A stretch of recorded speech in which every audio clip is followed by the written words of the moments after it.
What's going on, guys? We are back, and in this video I want to talk about why cheap offers are harder to sell if you want to make real money, and why being underpriced could be killing your sales process. Now, most people think that lowering your prices makes something way easier to sell. I mean, obviously that could be true on a singular call. If I lower my price from 5,000 to 1,000, it's probably a lot easier to get that person across the finish line. But long term, in my experience, it actually makes things a lot harder to sell. And I didn't realize this issue until it started literally killing our sales teams. Like, I've churned out entire sales teams because of this very issue here. So I want to talk about it.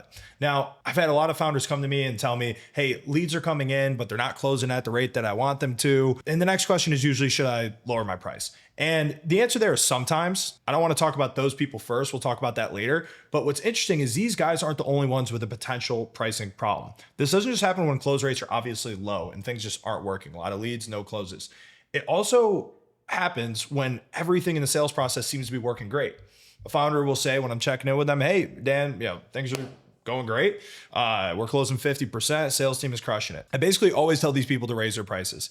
And if they don't listen to me, what happens at some point is the sales guy's commissions is going to plateau because it's a cheap offer. Just economics don't work out like that. They only have so many hours in the day. And because they're charging too little, the moment marketing sees a hiccup, which is always going to happen at some point, they don't have the margin to continue advertising aggressively. So they're going to pull back in the spend. And now your sales guys who already had flat commissions, their commissions are going to start to go down because there's less lead flow actually coming in, and they need to be closing such a high volume of deals to keep up the commissions that they already had because your offer is cheap. And that's where things start to fall apart. If you guys are new here, by the way, my name is Dan Crowley, one of the co-founders of How to Sales Like Client, Ascension, and Listkit. We're pulling in over $1 million a month combined. I've scaled 3 businesses to 6 figures a month, taken thousands of sales calls, built killer sales teams, and helped hundreds of clients do the same. Let me walk you through why lowering your price right now is actually the thing that's going to prevent you from building a high-performing sales team and ultimately making your offer much, much harder to sell. Now, here's what happens when you're underpriced. And this is from my own experience. This is a trend that I've seen time and time again. If your team is closing at 40% or more, you're probably underpriced. Now, I know that sounds backward. You may be thinking, hey, Dan, like, that's a great close rate. I've got a team of killers. Why would I mess with that? The reason why is because this death spiral that I've seen with multiple of my own businesses, and a lot of clients go through the same thing. So you start off underpriced, but marketing and sales is crushing it. So you're making good money because you're pretty cheap. You're not making great money. And I would say good money is like enough to pay yourself very handsomely. So maybe you're putting 20, 30, 40K a month in your pocket, but it's not enough to actually build a war chest to spend through the issues that you may see if marketing or sales has a bad month. So when that bad month hits, and because you're cheap already, if marketing or sales isn't performing at a high level, that bad month is going to be very evident, and you're not going to be able to spend through that rough patch. And when you're not able to spend through that rough patch, whether you're doing, cold email, paid ads, whatever it actually is, lead flow is going to drop. And then there's not enough opportunities to make good money on a cheap offer when lead flow drops, and the good reps are going to leave. Your best salespeople just walk right out the door. So you being underpriced puts your business in a state of having this existential threat just like looming over the business. Like, if things aren't working great with marketing and sales at any moment, like, boom, things just start to go down and explodes. And I need you to understand something. The key to having a great sales process long-term isn't finding the right price point that closes 40 or 50% of people. It's keeping great salespeople. That is the game. It's not like what price point is just magic, like specifically talking about high ticket services, maybe completely different if you're selling, like, I don't know, some drop shipping product. But it's not about finding that price point. It's about finding the salespeople that could sell at a high enough price point and just keeping those people and finding more of them. That's the whole game. Quick pause in the action. If you're a business doing a minimum of 30K per month and you're looking to get more leads plus the sales team required to hit multiple 6 figures a month, check out our program Olympia. Nothing is guaranteed, but I can confidently say that if you're looking for help with ads, team building, if you want in-person events, a community of people doing the stuff that I'm talking about, and you're ready to grow aggressively, that's exactly what we specialize in. And ads, paid acquisition, team building, in-person events, aggressive growth system, all of that stuff, once again, it's something we've done time and time again. You can just look at our client Oliver, who scaled to 170K a month with these same systems. Click the link below to learn more about Olympia. All right, let's get back into the second point. When we talk about the game of finding great salespeople and retaining them, it just doesn't lend its hand to having a cheap offer. A players don't want to stick around on a cheap offer. They don't like selling something cheap, especially if they're working on commission. It just makes their lives a lot harder. They need to close 20 deals a month or 40 deals or 50 deals a month to have the lifestyle that they want, as opposed to 10, 15 deals, right? And you just think about it from their perspective. If an offer is underpriced, they're stuck in a super high volume, high pressure sales process where people need to close often and very quickly just to hit their numbers. And that grinds people down over time. Eventually, Even the sales reps who are just like sick fucks who want to work 24/7, which are my favorite type of sales reps, they will want to take a vacation. It may be 2 years in, it may be 3 years in, but trust me, at some point they do. And if they can't afford to do that, they're going to start looking at this role as, hey, like what's going on if I can't even take a vacation? They're gonna start to see, okay, this was good experience, but this is really just a stepping stone to my next role, which is the last thing that you want. You want them seeing a path to continuously grow alongside your company. You need to have a big enough vision as a company for their vision to fit right inside of it. And you should be talking about this stuff with people on one-on-ones. So what are you left with? If those people eventually leave, you're left with a team full of B and C players who are fine with the volume because it's like, hey, I'll take what I can get and I'm making good enough money. They don't really care too much about making great money, but you'll never get to the next level as a sales team because their skill set will only allow them to close at high rates when things are slightly underpriced, which leads to that death spiral above. And here's the thing that nobody talks about. When you're underpriced, the whole team looks like they're at parity. So whenever I've been underpriced, it's very difficult to find the A players because everybody's kind of closing at that same rate. And if everyone's close rate is roughly the same, everybody just kind of blends together. Like the A players don't stick out. It feels stable, but it's actually like hiding the fact that nobody on your team is truly exceptional. You're not giving them a chance to be exceptional. There's not much separation. That's a big issue. Now, what happens when you raise your price? Because obviously that's what I'm telling some of you guys to do who already have high close rates. When you raise your prices, something really interesting is going to start to happen. The A players are emerge. They'll start to emerge. And because while the rest of the team's close rate is going to drop off, the A players won't have that same drop off. They'll hold. They'll seem to just be a head above the rest. And now, for the first time, you can actually see who the real killers are. So the wrong goal is having a team of reps who all close at a pretty high rate because your offer is too cheap and it's kind of all at parity. The right goal is raising your price and then having a high enough price point so that you've got good margins and the A players can separate themselves. And then the real game is, how do I find as many of these A players as possible? That's a much better game to be playing than like, how can I find a price point that just closes people at a super high rate?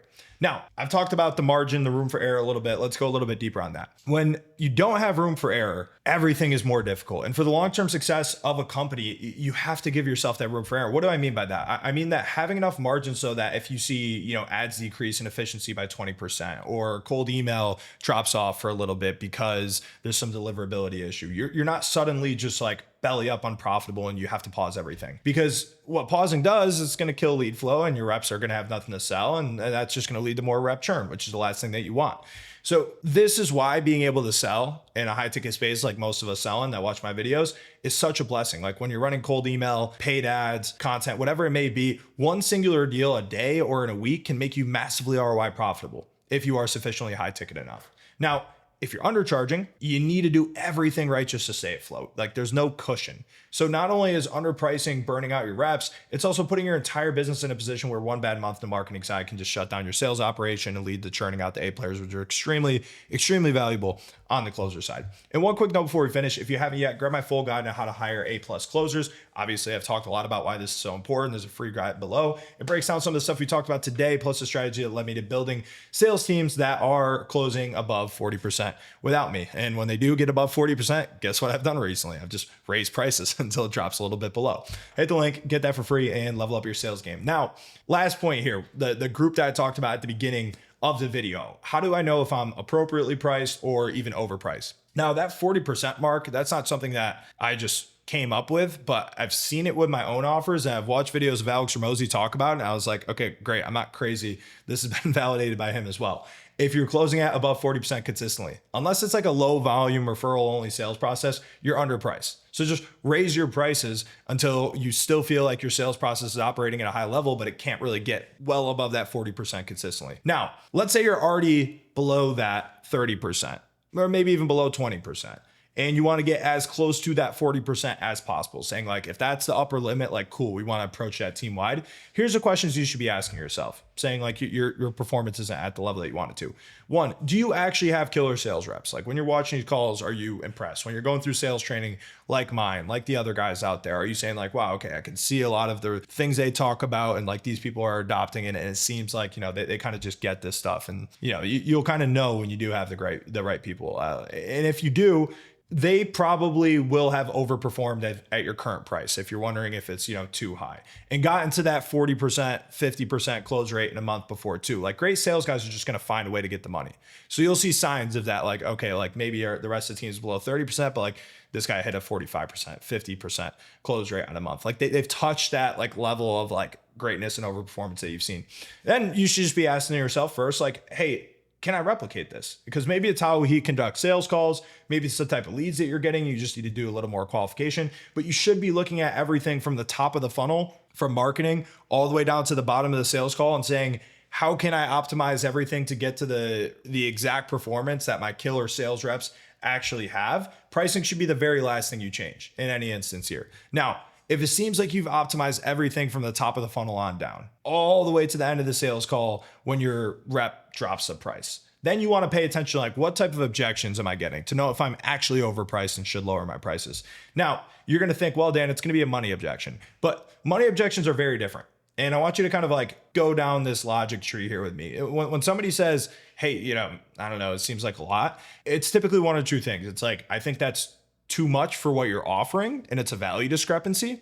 And if that's the case, then you need to make sure your sales team is properly trained on handling financial objections. Okay, like money aside, getting into that, isolating that as the issue, double tying them down when we do get into that, and then having like a clean, open wallet conversation about this. I have videos on objection handling if you guys want to check those out. But if they do know how to handle financial objections and they're still not able to get around this, and you're hearing prospects quote your competitors or alternatives that can basically do the same exact thing as you, but for way less, you're just consistently hearing that over and over again, then you're overpriced, right? So once again, we're assuming that you have killer sales reps, that you've done everything to replicate the performance of the killers, you optimize the funnel from the top on down, and you're still consistently seeing your team lose deals, like leading to a sub 30, sub 20% close rate.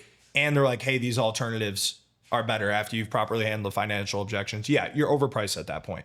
Now, the other form of the financial objection is, hey, I literally can't afford this. Like, money aside, yes, I'm actually absolutely confident that this is going to work for my business, but I just don't have the budget. Now, make sure, once again, your team actually knows how to handle the financial objections, because people lie about their budget all the time. So you need to get to the point where, they are 100% confident that this is going to work for them. If not, you need to handle that uncertainty. But if they are, then you just need to get them to have an open, honest conversation about their budget. And if they just, pockets empty, dude, I don't have the money, then you need to figure out, okay, can I market to people that do? Or if that seems like too tall of a feat because I don't want to shrink my TAM too much, or this is just my audience, this is so I get through my organic audience, and I just cannot market to a group of people that do have that money because maybe it just doesn't work for your offer. Let's say you're selling to beginners a coaching program, for example, and you have tons of beginners who are hungry to learn the skill that you teach, but like those people just cannot afford this consistently enough, then yeah, you're overpriced. You should lower your prices there. Now, outside of those two specific scenarios, I would not lower my prices ever.